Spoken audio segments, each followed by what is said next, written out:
Welcome to Cage Side. I'm here with a very unhappy man, Neil Goliath Grove. Hello Neil, how you doing? Sit down. Now Neil's unhappy because Darren Towler pulled out his shoulder, pulled out a couple of days ago. Tell me your thoughts about that. As a fighter, it must be so disappointing to think, I've got this fight and then boom, gone. It's gut-wrenching, you know. I've been training for this fight. Went to go and watch him on the 6th of October. Got really excited about his win and all.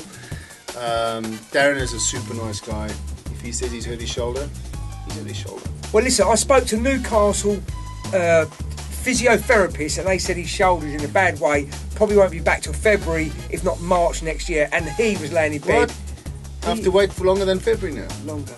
He was waiting there, crying on his bed, like, because it's the same thing.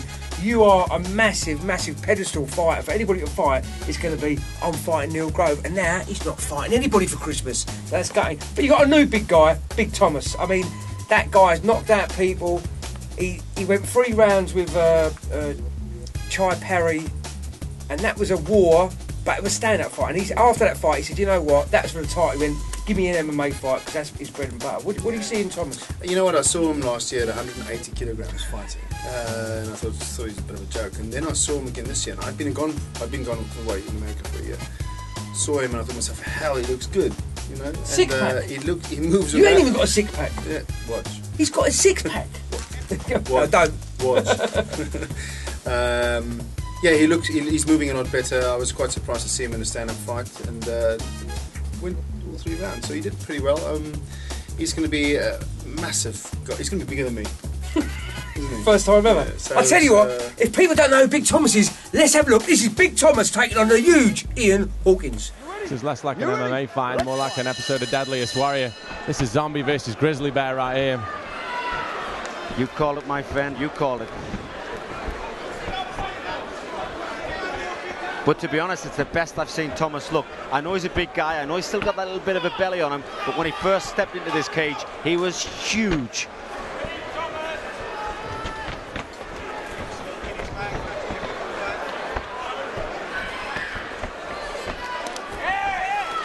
Savinsky landing some big shots. Oh, big, beautiful punches, but he gets caught on the way in. Needs to be careful. This is what Savinsky's got to be careful of doing. Of it. Hawkins peppering his man with that jab.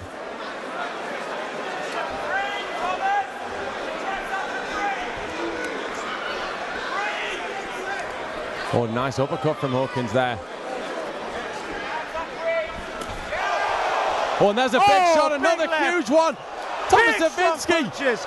Thomas Savinsky is unloading on Ian Hawkins, and that's one of the body. What is keeping Ian Hawkins up? Well, he said he's got a head like rock. It takes a lot. And there's another one. Oh, and again. Thomas Savinsky, this is target practice. Ian Hawkins doesn't know what's happening. Oh, and again, big right hand. What is keeping him standing? Thomas Savinsky is teeing these up. This is unbelievable. Look at these shots. Stopped it. And that is it. And rightly so. Big, strong hands from Big Thomas. The demolition man himself. And here we see, this is what we see from Thomas Savinsky. Ian Hawkins' game plan of standing in there and trading with people works against a lot of heavyweights. It did not work against a guy with the punching power of Thomas Savinsky. Not just the punching power, Ben. Not just the punching power, but obviously the speed of a man that size. But hey, hats off to Ian Hawkins. What kept him standing? It's a big uppercut. Thomas measuring those, and then a hammer fist. Well, there you have it. A referee stepped in, staved Ian Hawkins there. I mean, Ian's no mug, but he always takes a whack. That's the first time I've seen Ian Hawkins stopped in such a quick time. So, have you got to keep your chin down this time or start training like this? You know, I've gone through all my last fights. We all know what happened in those, and I made a mistake. You know, I made a mistake twice in a row, and you get to a point in your life where you think, should I give up or should I just fix the problem? And I picked fixing the problem. And I'm going to be a completely different fighter coming out 1st December. I'm going to look different as well. I'm going to be fit. Are you going to have a shave? No, I like this. The rough look. Anyway. Yeah, Ian is a tough guy, and Thomas is a tough guy, but you're tougher. None of them have been hit as hard as they're going to get hit on. Well, I tell you what, let's have a look then at Big Thomas knocking Kiana, and this is proper KO monthly. Oh, Thomas is absolutely exhausted. The man is not made to run around the ring like this. And I think that's what you're seeing. I mean, he chased after his man. He's going to come to learn to regret that one as he came forward. But to be fair to Savinski, he's still moving forward. Still stalking Kian. Ducks under the punch nicely.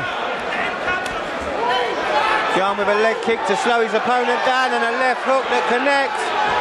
Thomas Wazinski really breathing heavily. I think Thomas needs to stand still for a second, and he does. Takes a huge breath of air there. I don't think he's going to be knocked down. I think he's going to fall down under his own power here. Sabat's got to realise that he will have the condition advantage and a nice leg kick there. That's something we could see. Could be an advantage for him, but he's got to be careful that he keeps those hands up. I mean, conditioning, as we see with heavyweights, always going to be an issue with fighters like this. Both ends of the scale. A huge shot! The man is out cold! He is out cold! Unbelievable here at Ultimate Challenge! He has no idea what is happening right now. He is out cold. Wow!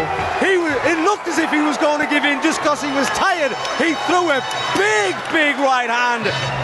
And Kian Sabet actually stepped onto it. Wow!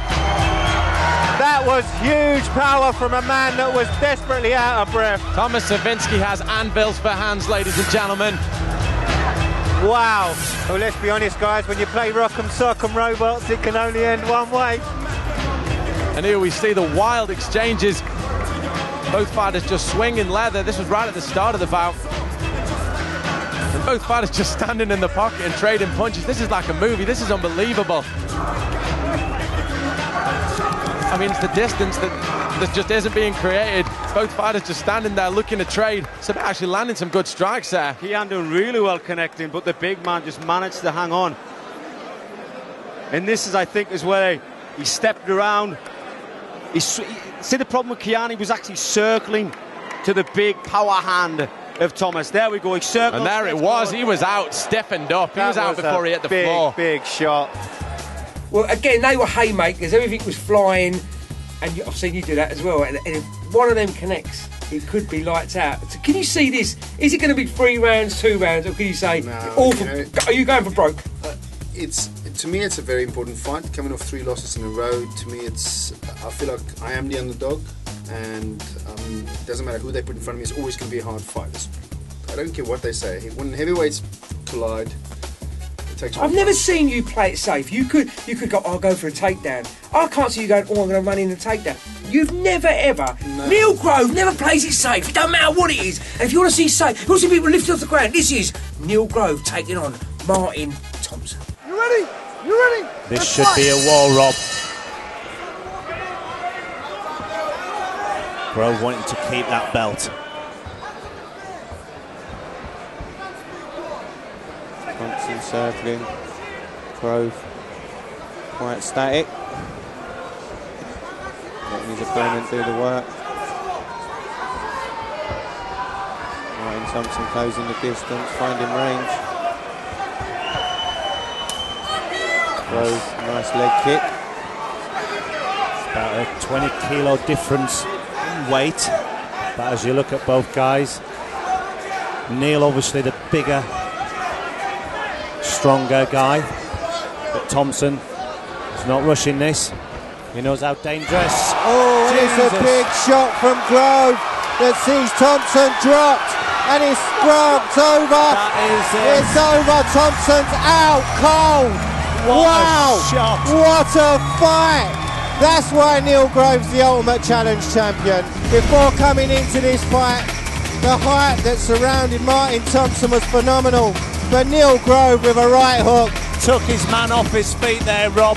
Both feet off the floor. Neil Grove, unrelentless, followed his man down to the floor. There you go.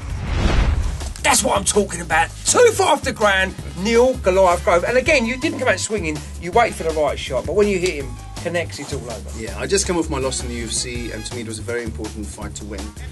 I did have surgery in my knee because of the heel hook, and took some time off. It was about a 6-month break before my next fight, and I like my fights coming back off a loss because I feel like I'm going to smash somebody.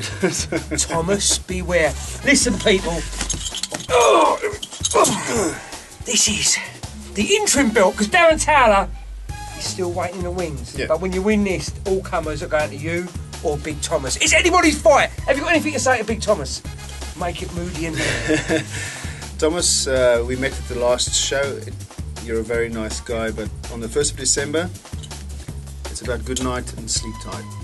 Good night and sleep tight. From Cage Side, from Neil Grove, we'll see you next time. Mwah!